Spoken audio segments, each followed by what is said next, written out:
2027లో మళ్ళీ ఎన్నికలు వచ్చేదానికి అవకాశం ఉంది. 2027లో దేశవ్యాప్తంగా మళ్ళీ ఎన్నికల గవర్నమెంట్ పడిపోతుందా? గవర్నమెంటే తీసుకొని వస్తుంది. ఆర్ఎస్ఎస్ వ్యక్తిగా సమీకరణాలు ఇది ఆర్ఎస్ఎస్ వ్యక్తిగా చెప్పట్లేదు. అంటే దయచేసి సమీకరణాలన్నీ మీకు తెలిసి చెప్తున్నా. దయచేసి నేను RSS I'll correct it but 2027లో మళ్ళీ రీ ఎలక్షన్స్ రావటం ఏంటి అసలు? చెప్తాను. కొన్ని నా అంచనాలు ఇది ఇట్స్ నాట్ లైక్ ఏ 2027లో 2026, 27 మధ్యకాలంలో 20 రాష్ట్రాలకు ఎన్నికలు వస్తున్నాయా? అండ్ ఆర్టికల్ 82 ప్రకారం జనాభాను అనుసరించి కొత్త కాన్స్టిట్యున్సీస్ పుట్టుకొస్తాయి, విభజించాలా. అది కూడా విభజించాలనా? బీజేపీ ప్రభుత్వం పెద్ద పార్లమెంట్ భవనాన్ని నిర్మించింది. ఎందుకు? అవి పెరుగుతాయని తెలిసి. అవి ఎప్పుడు చేయాలి అది? అండ్ బీజేపీకి ఇంకొక అజెండా ఉంది. ఏంటో తెలుసా? 1 నేషన్ 1 ఎలక్షన్. అక్కడ పడుతుందా అది నాంది? అండ్ 2027లో రాష్ట్రపతి ఎన్నిక కూడా జరగాల్సి ఉంటుంది. ఇప్పుడు ఒకదానికొకటి డాట్స్ని కలపండి. 20 రాష్ట్రాలకి 20 రాష్ట్రాలకి ఎన్నికలు జరిపి మళ్ళా ఇంకొక 2-3 ఏళ్లలో మళ్ళా 1 నేషన్ 1 ఎలక్షన్కి మళ్ళా అందరికీ ఎన్నికలు జరపడం అని అంటే 1/3 లేడీస్ రిజర్వేషన్స్ ఇచ్చింది. పోయినసారే అది బిల్ పాస్ అయింది. అది కూడా మీకు 2027లో ఇంప్లిమెంట్ కావాలా. సో ఇవన్నీ తీసుకుంటే by the end of this year you will see lot of changes. Modi కత్తి దూస్తాడు. అసలు మీరు ఈ ఈ ఈ పార్లమెంటు సమావేశాల్లో యువ నాయకులు దిగారు. మీకు పోయిన 10 సంవత్సరాల్లో ఎప్పుడైనా ఈ యువ నాయకులు ఇంత సూటిగా, డైరెక్ట్గా, హార్ష్గా మాట్లాడారా? అంటే గ్రీన్ సిగ్నల్ వచ్చింది వాళ్ళకి. మీకు ఇప్పుడు ప్లాట్ఫామ్ అర్థమవుతుందా? డాట్స్ కనెక్ట్ అయినాయి ఇప్పుడు. సో 27లో మరి ప్రధాని. అండ్ ఇంకొక యాంగిల్ కూడా చెప్తాను. సారీ, ఇంకొక డాట్ నేను మిస్ అయ్యాను. ఆ డాట్ను కూడా లెట్ మీ కంప్లీట్. బీజేపీలో ఒక సిస్టమ్ ఉంది. ఏది 75 సంవత్సరాలు నిండిన వాళ్ళు ఆర్ఎస్ఎస్ సిద్ధాంతం అంట కదా. ఆర్ఎస్ఎస్ సిద్ధాంతం కాదు అది. 75 దాటితే అది బీజేపీ వాళ్ళు పెట్టుకున్న ఇదే. సో 75 ఏళ్ళు ఎవరికి దాటుతున్నాయి? మోడీ గారికి దాటుతాయి కదా. ఆ లోపల ఆయన చేయాల్సిన పనులన్నీ చేయాలన్నా పర్లేదా? చేస్తాడా చేయడా? 100% చేస్తాడు. మీరు డౌటే అక్కర్లే. ఎప్పటికి దాటుతాయి? ఇప్పుడు ఆయనకి 73 అనుకుంటున్నా. 2026 సెప్టెంబర్ ఏదో ఉంది, పూర్తవుద్ది. ఇంకో 1.5 ఇయర్. సో రానున్న 1 ఇయర్లో చాలా సమీకరణాలు మారుతాయి. So be ready for the battle, big battle. And he has not given the 400 అనేది దానికోసం కాదు ఇచ్చింది, దీనికోసం. 848 సీట్లు. అదే ఇప్పుడు విభజన జరిగితే 848 సీట్లు అవుతాయి.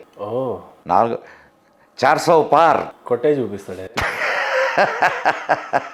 ఏమన్నా డాట్స్ కనెక్ట్ చేశారా? యుద్ధం ఇంకా మిగిలింది అయితే. అప్పుడే అయిపోలేదు. ఇంకా చాలా పెద్ద యుద్ధాలు చూస్తాం మనం. పెద్ద యుద్ధాలు చూస్తాం. గురుగారు అంతా బాగానే ఉంది, కానీ భారతదేశంలో ప్రధాన సమస్య ఏమైనా ఉంది అని అంటే అంతర్యుద్ధాలు ఎక్కువగా నడుస్తున్నాయి భారతదేశంలో. కులాలు ఎక్కువగా పుట్టుకొస్తున్నాయి, మతాలు ఎక్కువ పుట్టుకొస్తున్నాయి, రిజర్వేషన్స్ పుట్టుకొస్తున్నాయి. ఈ రిజర్వేషన్లో కూడా ప్రభుత్వాలు వాటికి సపోర్ట్ చేస్తూ ఇంకా ముందుకెళ్తున్నాయి. భారతదేశం అంటే ఒక సూపర్ పవర్ అనుకుంటే ఈ అంతర్గతంగా జరుగుతున్న యుద్ధాన్ని ఎలా నిర్మూలిస్తారు? దేనికైనా కొన్నిటికి కాలమే సమాధానం చెప్పుద్ది.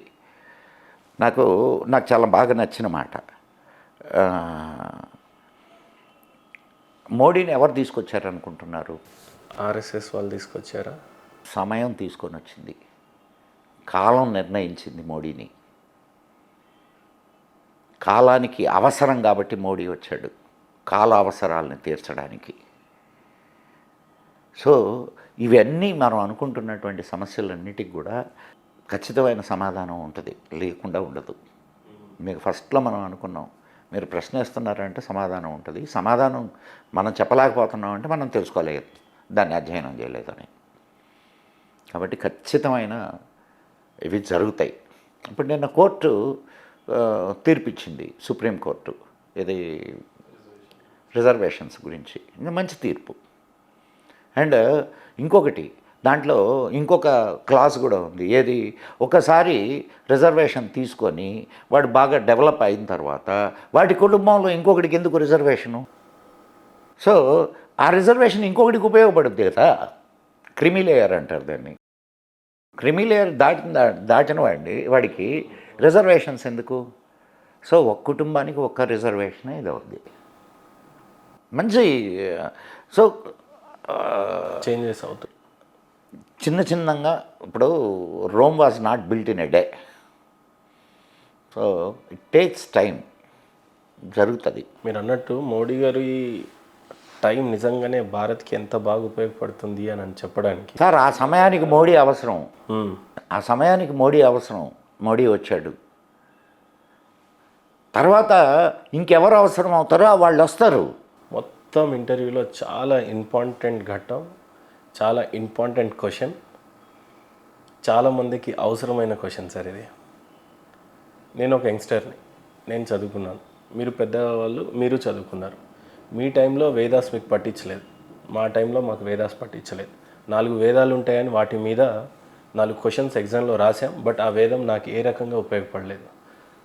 నిజంగానే నా వేదం అంటే భారతదేశానికి ఏమైనా సంపద ఉంది అని చెప్పుకోవడానికి ఏదైనా పుట్టింది అంటే అది వేదంలో నుంచి పుట్టింది అని చెప్పేంత గొప్ప వేదాలు ఇవి. దాంట్లోనే సైన్స్ ఉంది, దాంట్లోనే రాకెట్స్ గురించి ఉన్నాయి, దాని గురించి పిల్లలు ఎలా పుట్టారో చెప్పి కంప్లీట్ వేదాస్ చెప్పినాయి. అసలు వేదం అంటే ఏంటి, వేదాలతో మాకేం పని అని అనుకునే వాళ్ళకి మీరేం చెప్తారు? మాకేం పని అనుకునే వాళ్ళకి నేనేం చెప్పను. ఎందుకంటే ఇప్పుడు అంటే బేసిక్గా వేదాన్ని చూసేది కేవలం హిందువే చూస్తాడు. చూసేటప్పుడు ఇది ఇతర మతం వాళ్ళు చాలా చూడరు వేదం. ఏం లేదు. అంటే వేదాల గురించి మాట్లాడేటప్పుడు కేవలం హిందూ మాత్రమే మాట్లాడతారు. ఎక్కడైనా మాట్లాడొచ్చు, నాదని చెప్పుకోవచ్చు హిందూ, నువ్వు నాదని చెప్పుకోవచ్చు హిందూ, మాట్లాడవచ్చు ఏది వేదాల గురించి. బట్ వేదాలు అనేవి విశ్వజనీయమైనవి. అనేక మంది ఫారినర్స్ వేదాలను అధ్యయనం చేసిన వాళ్ళు ఉన్నారు. ఈరోజు కూడా అమెరికాలో వేదిక యూనివర్సిటీస్ ఉన్నాయి, అధ్యయనం చేస్తున్నారు. సో వేదాలు నీ జాతి ఇవ్వచ్చు, కానీ నీ జాతి కోసం కాదు, అది ప్రపంచం కోసం. It's not for you, it is for all.